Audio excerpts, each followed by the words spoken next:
Olá, pessoal, nono período, queridos alunos.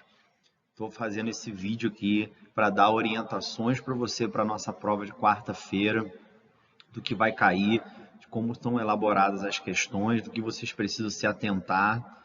Porém, vocês estarão com a lei, né, podendo consultar, então isso já vai ajudá-los bastante a vencer essas questões aí mais importantes de Estatuto das Cidades, basicamente, que é o que vai cair, né? Então, vou fazer uma breve revisão aqui do que a gente viu e, e vocês vão se sentir mais tranquilos para quando chegar na hora da nossa prova, né, quarta-feira. Mas antes da gente entrar no nosso conteúdo ali, que vai ser um vídeo bem curto, eu queria agradecê-los, né? Essa é a nossa última aula praticamente, nosso último contato. Nosso último contato será no dia da prova, né?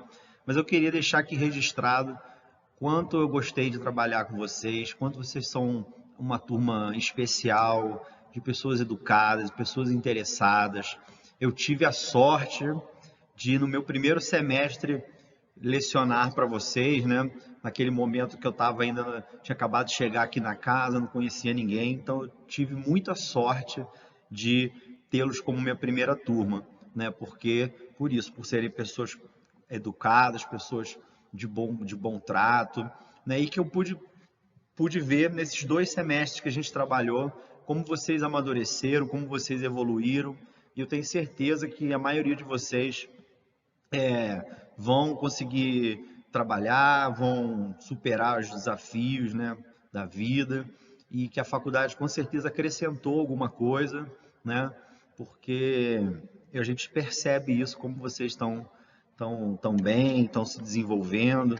Então, eu fico muito feliz por isso, tá bom? Então, contem comigo. Todo professor fala isso, né? Mas é verdade. Somos amigos, eu sou amigo de vários de vocês, né? Que a gente mantém contato. Então, é isso que a gente leva, tá bom, gente? Agradeço de verdade. E vamos para a nossa última matériazinha.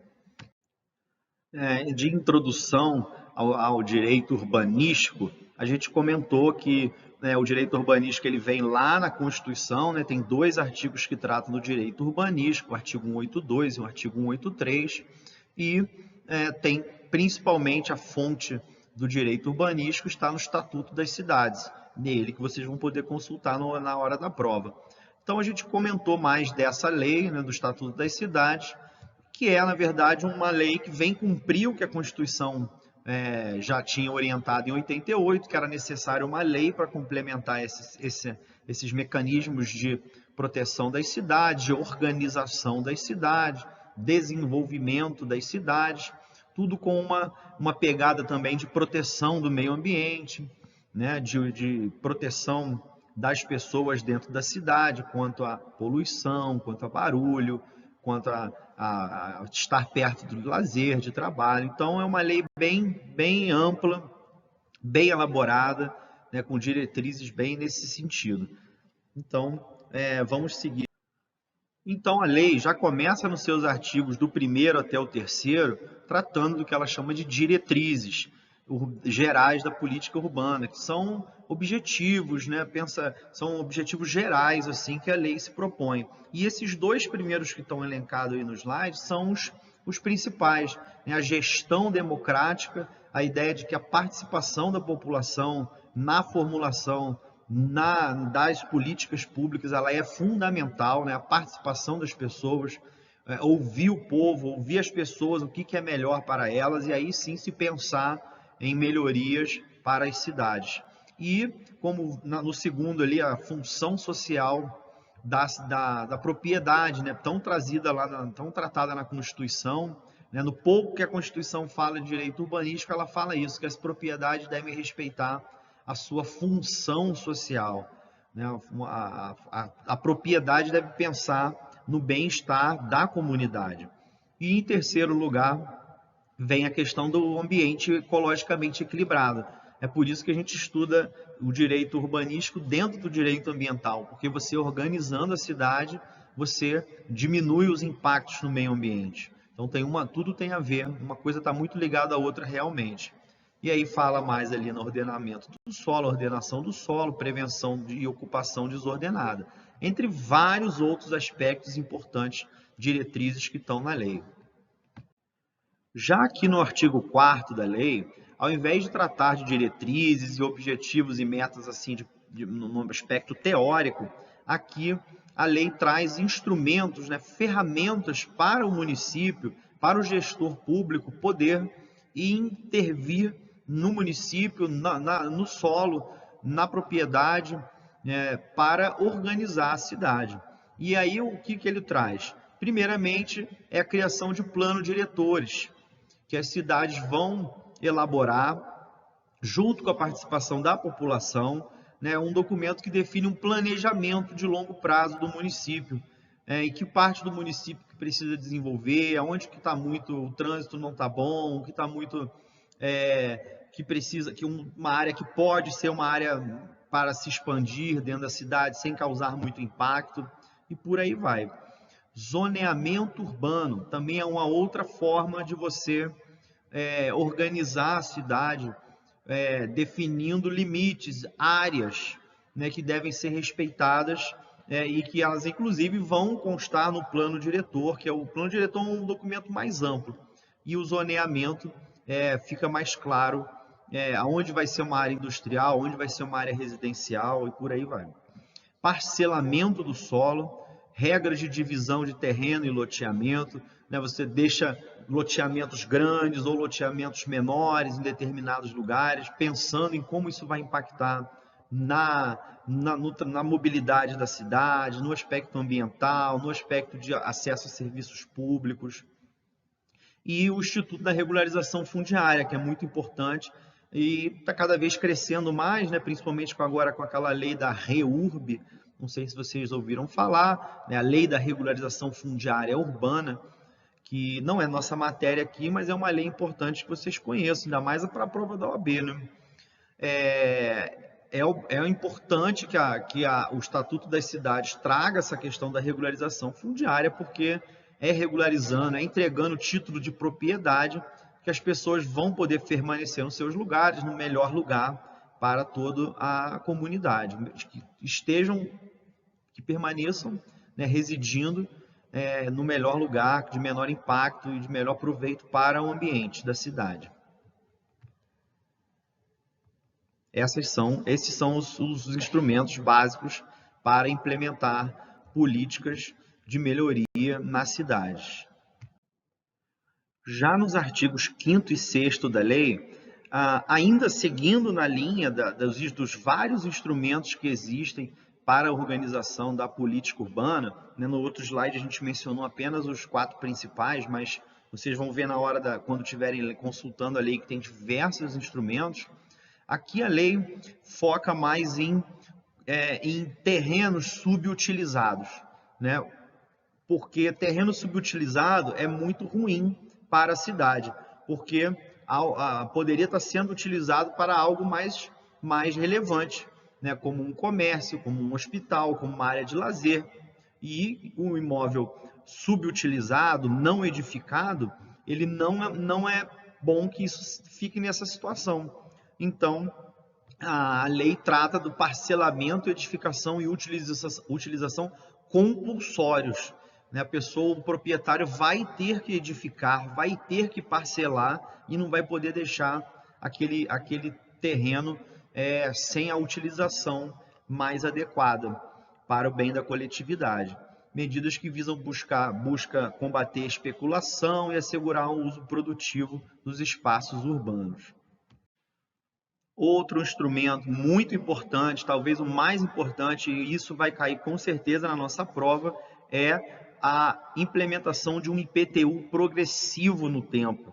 Ou seja, um terreno que está subutilizado, ele vai pagar cada ano mais IPTU até um limite, né, para que force a pessoa a construir, ou a alugar, ou a parcelar, a dar uma utilidade melhor àquele terreno inutilizado. Então, o IPTU progressivo é isso. Na prova vai ter algumas perguntas sobre ele e vocês vão ter que falar sobre essa ferramenta tão importante para melhoria das cidades. Qual é o prazo, qual é a alíquota, está tudo isso na lei. E o artigo 8º, ele traz a regra que, caso o proprietário não cumpra as exigências anteriores, né, do parcelamento compulsório, da edificação compulsória ou da utilização, vai acontecer, após essas tentativas, uma medida mais grave, mais gravosa, que é a desapropriação, né, a retirada da propriedade do proprietário e o pagamento através de títulos da dívida pública, né? Ele não quis contribuir, não quis atender às políticas públicas de urbanização, então agora você vai perder o seu terreno e vai receber títulos da dívida e não é dinheiro, né? Então não é a melhor situação. Esses títulos podem ser resgatados em 10 anos, né? Não é uma coisa tão simples e não é tão rápido, mas é realmente para punir aquela pessoa que não fez nada e não quis saber de contribuir com a política urbana. Já nos artigos do artigo 9º até o 14, a ideia é melhorar a urbanização através da regularização fundiária. Como? Possibilitando o uso capião, né, a aquisição originária de propriedade pelo decurso do tempo, desde que a pessoa esteja naquele imóvel urbano há mais de 5 anos e que o imóvel não tenha mais de 250 metros quadrados, né, tendo posse mansa, ininterrupta, sem oposição, para fins de moradia, e também que não possua outro imóvel. Né, atenção a esse uso capião especial, que já veio na Constituição e a lei melhor tipificou. Outro instrumento relevante trazido na lei, lá já no artigo 21 ao 24, é o chamado direito de superfície, na qual uma pessoa, sem transferir a propriedade, permite que o outro use o solo. E aqui eu trago um exemplo. Não me recordo na prova de ter feito uma pergunta sobre isso, mas vale a pena vocês conhecerem, porque pode cair na prova da OAB de vocês, né? ou em concursos. Outro aspecto relevante, né, que é outra ferramenta, outro instrumento que favorece a municipalidade para organizar o solo da cidade, a distribuição, é a ideia da preempção. Sempre que vocês ouvirem preempção, tem que ligar à preferência.